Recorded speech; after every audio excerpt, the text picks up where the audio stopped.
देवी Bhagavatam Mahapuran doctor Kislay Pandey के साथ। इस भाग में इस पूरे वृत्तांत को सुनने के बाद महाराज जन्मेजय कहते हैं कि महर्षि, आपकी पूरी कथा मैंने सुनी, पर मेरा मन है कि भर ही नहीं रहा है और आपसे प्रार्थना है कि मुझे इस विषय का और सम्यक ज्ञान प्रदान कराएं। मैं ये सोच के विस्मृत हो जा रहा हूं कि माया का कैसा खेल है, क्यों कर श्री महालक्ष्मी नारायण को अश्वावतार लेना पड़ा। आखिर ये कैसा कालक्रम, ये कैसी माया है। महर्षि वेदव्यास कहते हैं, हे राजन, आप पहले नहीं हैं जिसके मन में संशय उत्पन्न हुआ है।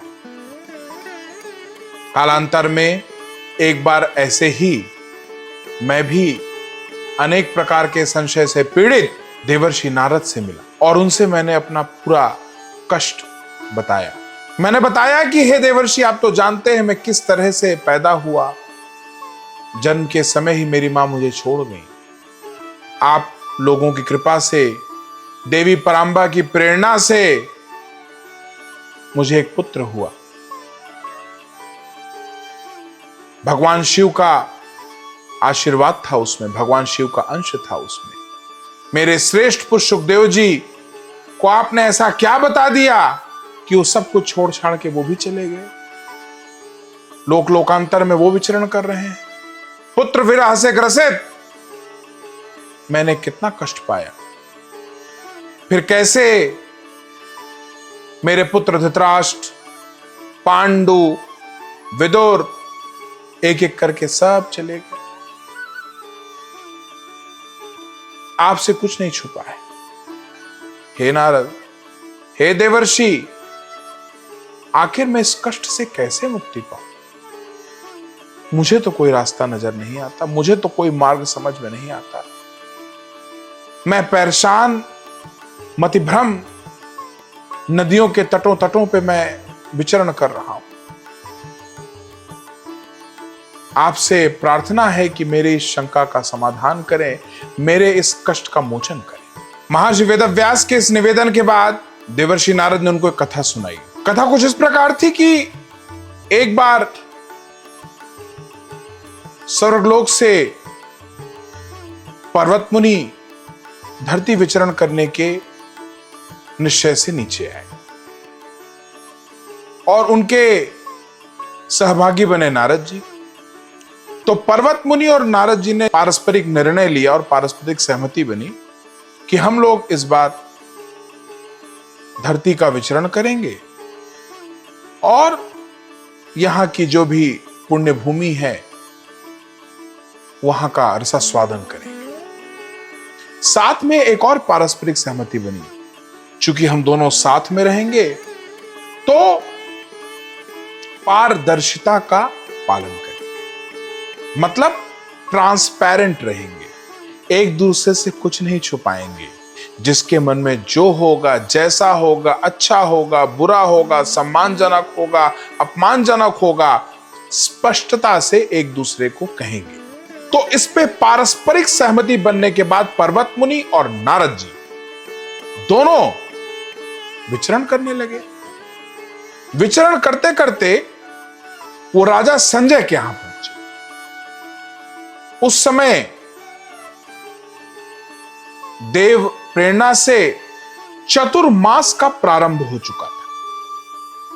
तो पर्वत मुनि और देवर्षि नारद ने यह निर्णय लिया कि चतुर्मास पूरा हम लोग महाराज संजय के यहां वास करेंगे। महाराज संजय भी धन्य हो गए। स्वयं देवर्षि नारद और पर्वत मुनि उनके यहां पधारे हैं और पूरे चतुर्मास उनके यहां रहेंगे। तो उन्होंने पूरी तल्लीनता से उनकी सेवा शुरू की। सेवा का जो निर्वहन था वो दिया संजय की पुत्री दमयंती के हाथ। दमयंती ने बिना कुछ त्रुटि किए पूरे हृदय से दोनों अतिथियों की सेवा की। पर सेवा करने के दौरान ईश्वरी प्रेरणा ऐसी थी कि दमयंती धीरे धीरे नारद के प्रति आकर्षित होने लगी। नारद जब तरह तरह के रसगान इत्यादि का अपनी वीणा पे प्रयोग करें तो दमयंती बार बार उनकी तरफ आकर्षित हो। आकर्षण इस स्तर तक चला गया कि अब नारद के लिए गर्म पानी आता था नहाने के लिए तो पर्वत मुनि को ठंडा ही पानी मिलता था। नारद का बिछौना खुशबूदार मुलायम हो तो पर्वत मुनि का साधारण जैसे अतिथियों के लिए होता है।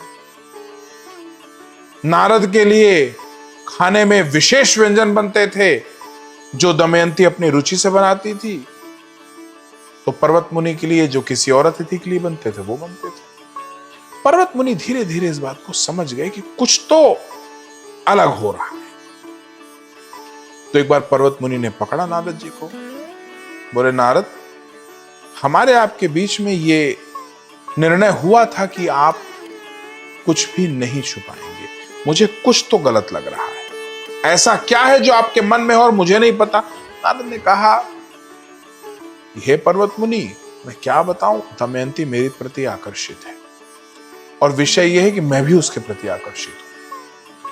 मुझे लगता है कि हम दोनों को विवाह कर लेना चाहिए। पर्वत मुनि ने कहा कि आपने बहुत गलत किया। जब हमारे आपके बीच में निर्णय हुआ था कि आप हमें सब कुछ बताएंगे तो हमारे पूछने की स्थिति क्यों उत्पन्न हुई? आपने पहले क्यों नहीं बताया ये? और इससे इतना कुपित हुए पर्वत मुनि कि वो नारद को श्राप दे बैठे। उन्होंने कहा, जाओ तुम्हारा मुख वानर जैसा हो जाए। अब नारद तो बहुत संशय में पड़ गए। खैर, नारद तो नारद थे, उन्होंने पलट के पर्वत मुनि को श्राप दे दिया कि जब तक मेरा मुख वानर जैसा रहेगा पर्वत मुनि, आप भी स्वर्ग में नहीं प्रवेश कर पाएंगे, आप भी यहीं विचरण करते रहेंगे मृत्यु लोक में। अब दोनों एक दूसरे को श्राप देके अपने अपने कार्य में चले गए। पर्वत मुनि तत्काल राजा संजय का आतिथ्य त्याग के निकल गए जंगलों की तरफ, और नारद चूंकि प्रेम पाश में जा चुके थे तो नारद वहीं रह गए।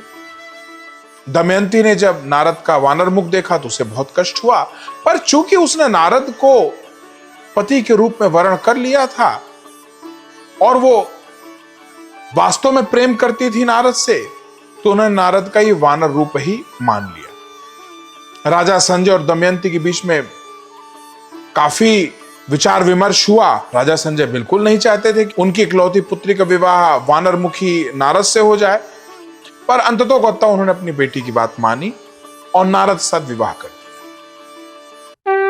तो फिर प्रेम से बोलिए जय माता की।